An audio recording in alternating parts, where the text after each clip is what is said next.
Ako po ay hindi nagmamarunong. Sa totoo lang po, ako'y nasasaktan sa mga nangyayari ngayon. Totoo po yan. Isipin niyo po, yung magaling na pinakamagaling na naging presidente ng Republika ng Pilipinas, inaakusahan nilang killer. Yung mga anak, si Congressman Pulong Duterte, Mayor Baste Duterte, at ngayon, yung nakita niyong katabi kanina, di ba to? Si Vice Presidente Sara Duterte, inaakusahan na nagnanakaw daw. Ay, ito naman po sa akin, from 2003, nung makilala kong pamilyang yan, wala hong ginawang anomalya ang pamilyang ito. At take it from me, walang magnanakaw na Duterte. Kung pagpalain po kaming siyam na senatorial candidates ng PDP laban, and you really have to vote straight, yan ang pakiusap ko sa inyo. Kung siyam kami nasa Senado, tandaan nyo, hindi mai-impeach si Sara Duterte. Hey, hey, hey, hey, hey, Mr. Epektibo, Kuya Ipe. Okay na yan, pang motorcade lang yan. I'm honored to be here today. Walang pumapalakpak. Sabi ko, I'm honored to be here today dahil kayo ang kaharap ko. Nais ko pong bigyan respeto ang katatapos lamang pong magsalita. Ang kapatid po ni Senator Bato de la Rosa, si Cap. Cap, totoo naman lahat yung mga sinabi mo about him.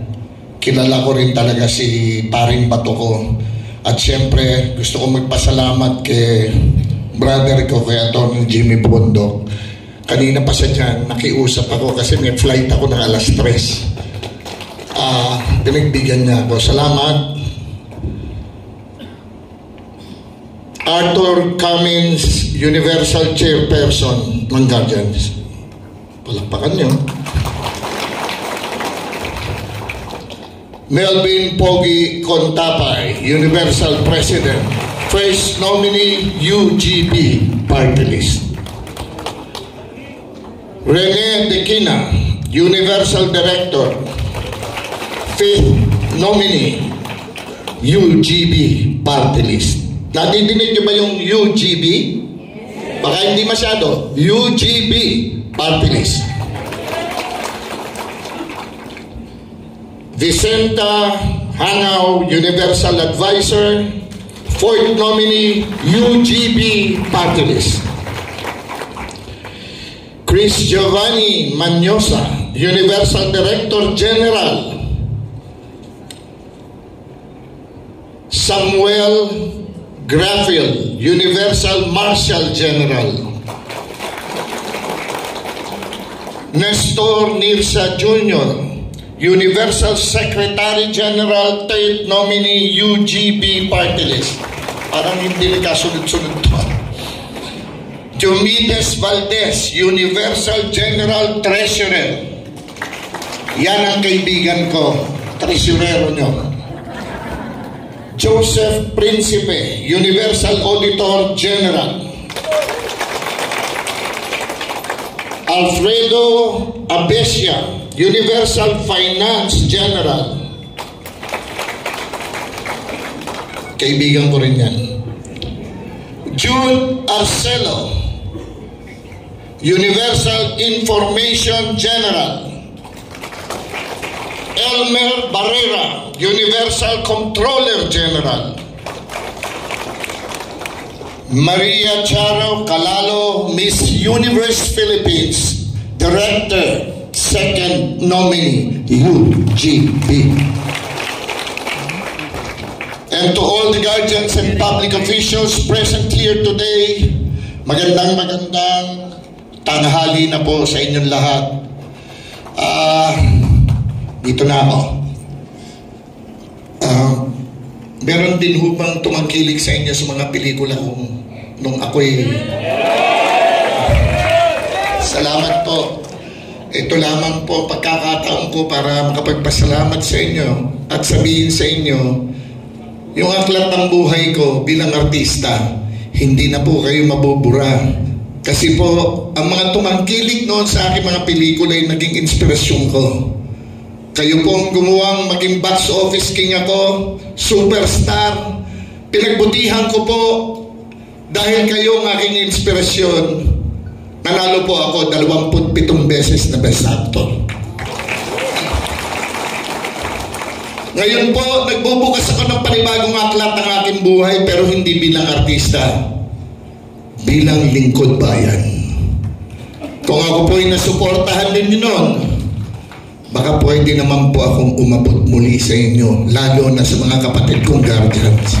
Pwede po ba yun? Pwede po ba? Tandaan niyo po, hindi kayo ipahihiya ng QIP ninyo dahil ang laban nyo ng sambayan ng Pilipino ay laban ko. Sa aspeto po ng korupsyon, kriminalidad, at yung lintik na salot na droga na yan, talagang hindi humahinto yan hanggat nandyan yung korupsyon. Gusto ko pong manatili ang kapayapaan at katahimikan dito sa ating bansa. Pangalawa, trabaho para sa mga Pilipino. Dapat po bigyan natin ng pansin na magkatrabaho ang ating mga kapatid. Lalo na po ang mag-asawa. Paano kung walang trabaho pareho? Tapos 3, 4 ang mga anak. Nag-uusap ang mag-asawa. Iniisip nila, sana makakuha tayo ng trabaho. Kawawa mga anak natin. Totoo naman po yan. Tapos may mga pangako po na ibababa daw ang mga presyo ng ating mga bilihin. Katulad po ng bigas, sinabi 20 pesos gagawin, 1 kilo. May nabili ba kayo? Meron po ba? Tapos po sabi, joke lang, tama. Tapos, ang halaga po ng ano ngayon, magkano ang mga isda ngayon? 480, 1 kilo. Paano kung 500 lang ang pera nyo, Nay? Mamamalengke ka. 3 anak mo. Ang gagawin mo, tingi-tingi ang bibilin mo. Para lang may pagkain sa hapagkainan. At sisiguraduhin mo, yung bariyang matitira, baon ng mga anak mo. Pinagkakasya 500. Gusto niyo po bang manatiling ganito na lang ang mga Pilipino? Dapat po pagtibayin ang ating agrikultura, teknolohiya, at infrastruktura, mabigyan ng trabaho ang mga Pilipino. Pangatlo, edukasyon. Parati natin sinasabi ang kabataan ng pag-asa ng ating bayan. Totoo naman po yan. Totoo po yan. Pero paano po kung napapabayaan ang mga pangangailangan nila sa kanilang edukasyon? Ang mamahal po, sa pribadong paaralan, isipin nyo ang mamahal ng libro. Alam ko po yan dahil yung anak ko po nasa private. Ang hirap po, ang mahal ng mga libro nila. Notebooks. Lalo na po, doon sa, ano po yan? Sa asawa ko, sa asawa ko. Ikaw ha, marites ka. Paano na po yan? Kita mo, nawala tuloy ako. Lalo na po ang kanilang matrikula. Walang bumababa. Lahat po tumataas. Sa public schools po, sa public schools, marami tayong guro. Marami tayong guro.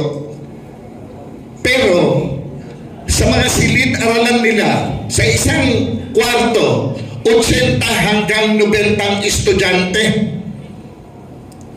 Isipin niyo po yun, yung iba sa pagod napapaupo na lang sa sahig. Yung iba nakatayo maghapon.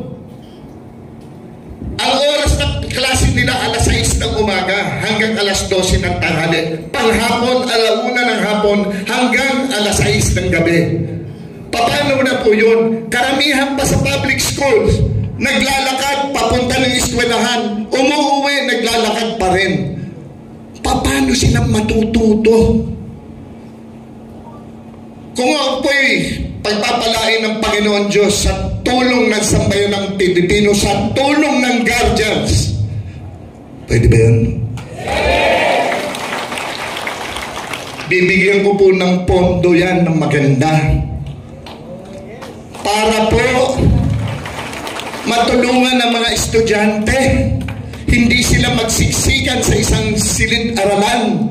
Hindi sila kulangin sa school buildings. Kailangan po nila yan. At kailangan po nila ng mas magandang pasilidad.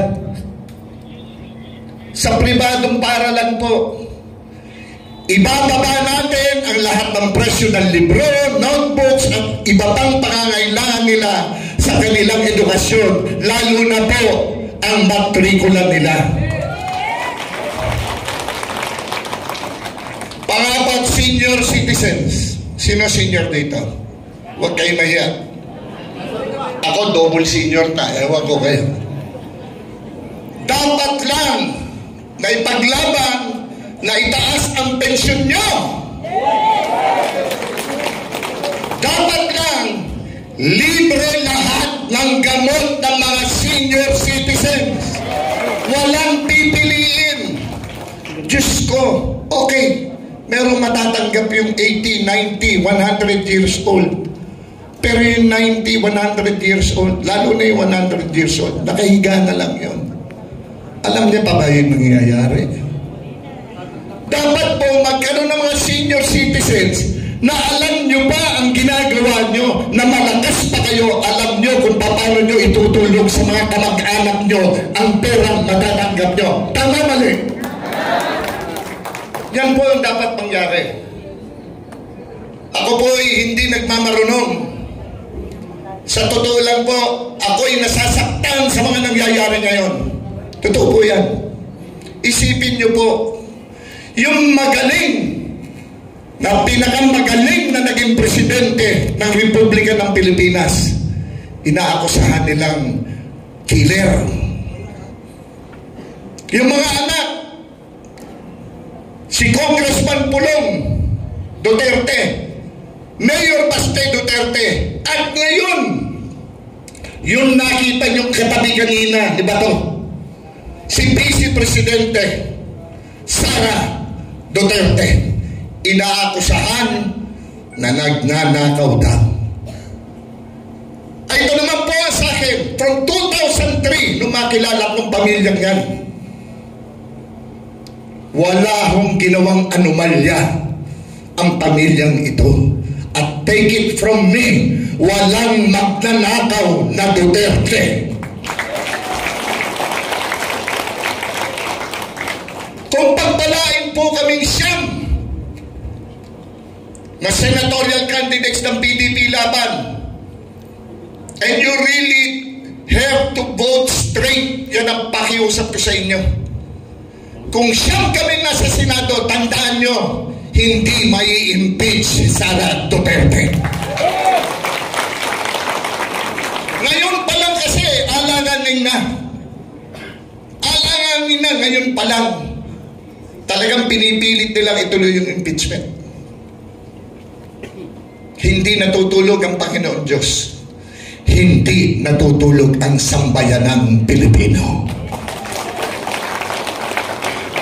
Ngayon po, ako'y makikiusap sa inyo. Vote straight.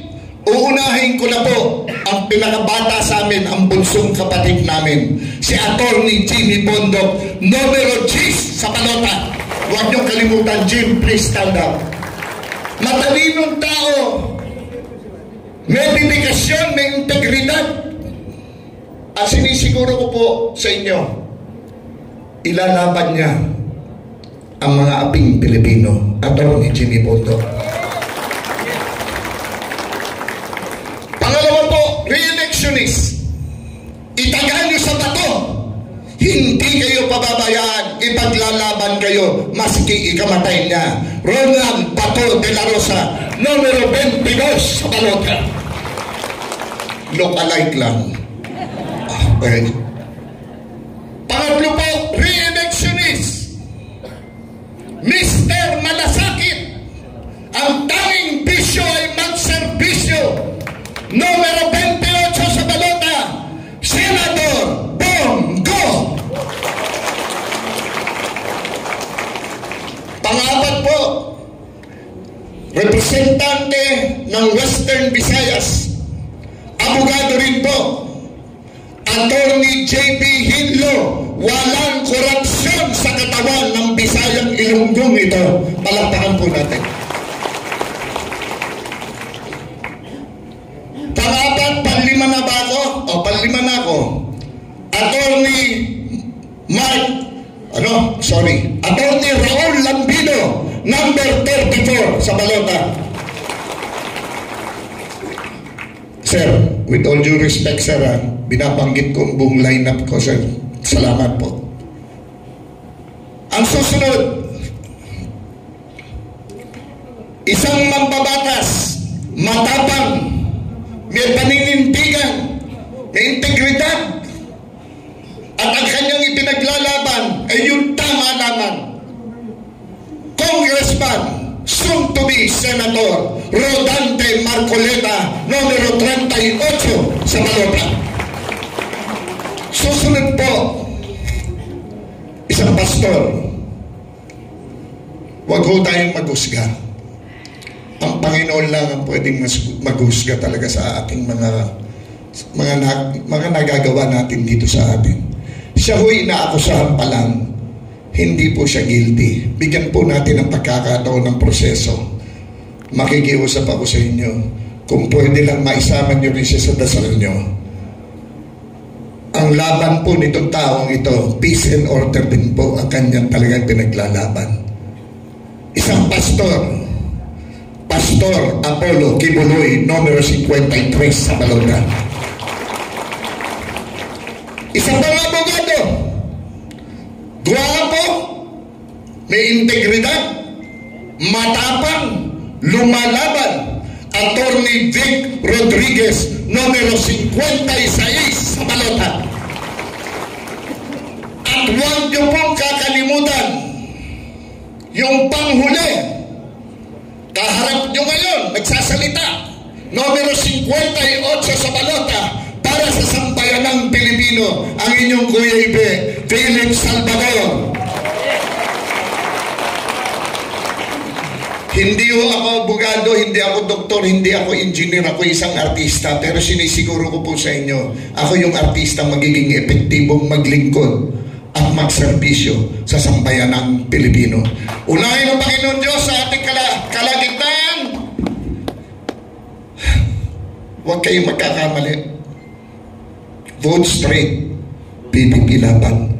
Humihiling po ako sa Panginoon, humihiling ako sa inyo. Maraming salamat sa ibinigay niyong oras sa akin. Salamat po!